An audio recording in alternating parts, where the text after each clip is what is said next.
같은 나이, 같은 회사에 다녔던 두 남자의 70세 생일이었습니다. 한 명은 작은 아파트에서 가족들과 웃으며 생일상을 받았습니다. 손주들이 뛰어놀고 며느리가 미역국을 끓였고 아들이 케이크를 사왔습니다. 평범하지만 따뜻한 시간이었습니다. 반면 다른 한 명은 좁은 월세방에서 혼자 컵라면을 끓였습니다. 자녀들에게 전화하고 싶었지만 참았습니다. 매달 생활비 보태달라고 하는 주제에 생일까지 챙겨달라고 할 수는 없었습니다. 두 사람의 차이는 무엇이었을까요? 능력의 차이가 아니었습니다. 연봉도 비슷했고 승진도 비슷하게 했습니다.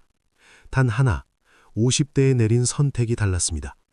한 명은 작은 집이라도 샀고 다른 한 명은 전세로 버티다가 결국 월세로 떨어졌습니다. 그 선택이 20년 후 완전히 다른 인생을 만들었습니다. 바로 이 순간 깨달았습니다. 내 집은 사치가 아니라 보험이라는 사실을 말입니다. 오늘 이 시간이 끝나면 여러분은 왜 중년에 반드시 집을 마련해야 하는지를 뼈저리게 이해하게 될 것입니다. 첫 번째 보험은 주거 안정보험입니다. 가장 기본적이지만 가장 중요한 보험입니다. 전세나 월세로 사는 것은 시한폭탄을 안고 사는 것과 같습니다. 언제 터질지 모릅니다. 2년마다 계약이 끝납니다. 집주인 마음대로입니다. 계속 살게 해줄 수도 있고 나가라고 할 수도 있습니다. 여러분에게 선택권이 없습니다. 50대에는 그래도 견딥니다. 이사할 힘이 있습니다. 짐을 싸고 집을 알아보고 옮길 수 있습니다. 하지만 60이 넘고 70이 되면 어떻습니까? 이사가 산을 넘는 것처럼 힘듭니다. 짐 정리하다가 허리가 나가고 박스 들다가 무릎이 아프고 새로운 동네 적응하느라 스트레스 받습니다. 더 큰 문제는 갈 곳이 점점 없어진다는 것입니다. 나이든 세입자를 꺼립니다. 집주인들이 노인은 받지 않으려 합니다. 혹시 집에서 사고라도 나면 책임질 수 없다는 이유입니다. 차별입니다. 하지만 현실입니다. 한 70대 어르신은 말씀하셨습니다. 집주인이 나가라고 해서 한 달 동안 10여 군데를 돌아다녔는데 모두 나이를 이유로 거절당했다고 했습니다. 결국 조건이 훨씬 나쁜 곳으로 갈 수밖에 없었다고, 그때 느낀 모멸감을 평생 잊을 수 없다고 했습니다. 하지만 내 집이 있으면 이런 걱정이 없습니다. 아무도 나가라고 하지 않습니다. 죽을 때까지 여기서 살 수 있다는 확신이 있습니다. 이 확신이 주는 안정감은 돈으로 환산할 수 없습니다. 이것이 바로 주거 안정보험입니다. 두 번째 보험은 노후 생활비 보험입니다. 이것은 직접적인 경제적 효과입니다. 월세를 계산해 봅시다. 한 달에 50만 원씩 낸다고 칩시다. 1년이면 600만 원입니다.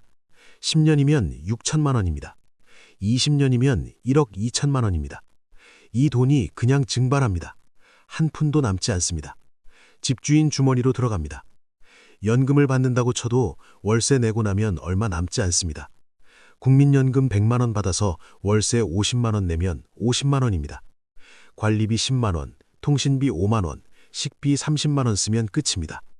병원비 나갈 돈도 없고 경조사비 낼 돈도 없습니다. 빠듯합니다. 아니, 모자랍니다. 하지만 내 집이 있으면 월세가 없습니다. 관리비만 내면 됩니다. 같은 연금 100만 원으로도 훨씬 여유롭게 삽니다.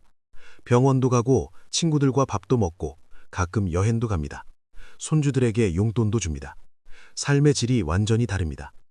게다가 집은 자산입니다. 급하게 돈이 필요하면 담보대출을 받을 수 있습니다. 영모기지론을 활용하면 집에 살면서 매달 연금을 받을 수도 있습니다. 정 안 되면 팔 수도 있습니다. 선택지가 많습니다. 월세는 이런 선택지가 전혀 없습니다. 세 번째 보험은 건강보험입니다. 의외라고 생각하시겠지만 정말입니다. 주거 불안은 스트레스를 만듭니다. 스트레스는 건강을 해칩니다. 의학 연구에 따르면 만성 스트레스는 고혈압, 당뇨, 심장병, 우울증을 유발합니다. 전세나 월세로 사는 노인들의 질병 발생률이 자가거주 노인보다 높다는 통계가 있습니다. 매일 걱정합니다. 집주인이 나가라고 하면 어쩌나, 전세금 올려달라고 하면 어쩌나, 월세 낼 돈이 모자라면 어쩌나. 이 걱정이 잠을 방해합니다. 불면증이 생깁니다. 식욕도 떨어집니다. 혈압이 오릅니다. 약을 먹어도 조절이 안 됩니다. 반면 내 집에서 사는 노인들은 마음이 편합니다. 잠을 잘 잡니다. 식사를 잘합니다. 스트레스가 적으니 건강이 좋습니다. 같은 나이여도 훨씬 건강하게 삽니다. 병원비도 덜 듭니다. 한 연구에서 놀라운 결과가 나왔습니다. 자가거주 노인이 전월세 거주 노인보다 평균 3년을 더 오래 산다고 합니다. 집이 수명을 늘려주는 것입니다. 이보다 좋은 건강보험이 어디 있습니까? 네 번째 보험은 자녀 부담방지 보험입니다. 이것이 어쩌면 가장 중요할 수 있습니다. 집이 없으면 자녀에게 의존하게 됩니다. 전세금이 부족하면 보태달라고 합니다. 월세가 밀리면 도와달라고 합니다. 처음엔 미안하지만 어쩔 수 없이 손을 벌립니다. 한두 번은 괜찮습니다. 하지만 계속되면 관계가 틀어집니다. 자녀들도 힘듭니다. 자기 가정도 빠듯합니다. 아이들 학원비, 대출이자, 생활비로 쪼들립니다. 거기에 부모님 집세까지 대야 합니다. 경제적으로 압박받습니다. 부모님을 원망하지는 않지만 속으로는 버겁습니다. 이런 상황이 10년, 20년 계속되면 어떻게 될까요? 자녀는 지칩니다. 부모는 죄책감에 시달립니다. 만날 때마다 눈치가 보입니다. 자녀 집에 놀러가도 편하지 않습니다. 명절이 두렵습니다. 돈 이야기가 나올까봐 조마조마합니다. 하지만 내 집이 있으면 당당합니다. 자녀에게 손 벌릴 일이 없습니다. 독립적으로 삽니다. 자녀들도 편합니다. 부모님이 안정적으로 사시니 안심입니다. 관계가 건강합니다. 만남이 즐겁습니다. 서로 부담 없이 대화합니다. 한 아버지는 눈물을 흘리며 말씀하셨습니다. 작은 집이지만 내 집이 있어서 자녀들 앞에서 고개를 들 수 있다고, 이것이 자식에게 줄 수 있는 마지막 선물이라고 했습니다. 다섯 번째 보험은 자산보험입니다. 재산을 지키고 늘리는 보험입니다. 월세나 전세로 사는 것은 돈을 낭비하는 것입니다. 매달 매년 돈이 빠져나갑니다. 20년, 30년 후에도 재산은 그대로이거나 줄어듭니다. 오히려 물가 상승을 고려하면 실질 가치는 떨어집니다. 하지만 집을 사면 다릅니다. 집값은 장기적으로 오릅니다. 단기적으로는 등락이 있어도 20년, 30년 보면 우상향합니다. 대한민국 부동산 역사가 증명합니다. 30년 전 1억 원이던 집이 지금은 5억, 10억이 되었습니다. 물론 투자 목적이 아닙니다. 살 집입니다. 하지만 살면서 자산이 는다는 것은 보너스입니다. 노후에 급하게 돈이 필요하면 팔 수 있습니다. 그 돈으로 요양원에 갈 수도 있고 치료비를 낼 수도 있습니다. 자녀에게 유산으로 남길 수도 있습니다. 여섯 번째이자 마지막 보험은 존엄성 보험입니다. 가장 근본적인 보험입니다. 집이 없다는 것은 단순히 경제적 문제가 아닙니다. 정신적 문제입니다. 정체성의 문제입니다. 사람은 거처가 있어야 합니다. 자기만의 공간이 있어야 합니다. 거기서 안식을 얻고 힘을 얻고 존엄을 지킵니다. 남의 집에서 눈치 보며 사는 것은 인간의 존엄을 해칩니다. 집주인 허락 없이는 못도 박을 수 없습니다. 친구를 초대하기도 조심스럽습니다. 크게 웃지도 못합니다. 시끄럽다고 할까봐 걱정됩니다. 자유가 없습니다. 하지만 내 집에서는 자유롭습니다. 원하는 대로 꾸미고 원하는 대로 살고 원하는 사람을 초대합니다. 아무도 간섭하지 않습니다. 이 자유가 인간의 존엄을 지켜줍니다. 나이가 들수록 이 존엄이 중요합니다. 그렇다면 지금 집이 없는 분들은 어떻게 해야 할까요? 늦었다고 생각하지 마십시오. 50대는 아직 20년이 남았습니다. 60대도 10년 이상 남았습니다. 지금이라도 시작하십시오. 큰 집을 욕심내지 마십시오. 작은 집으로 시작하십시오. 15평, 20평이면 됩니다. 서울이 아니어도 괜찮습니다. 경기도, 지방 중소도시도 좋습니다.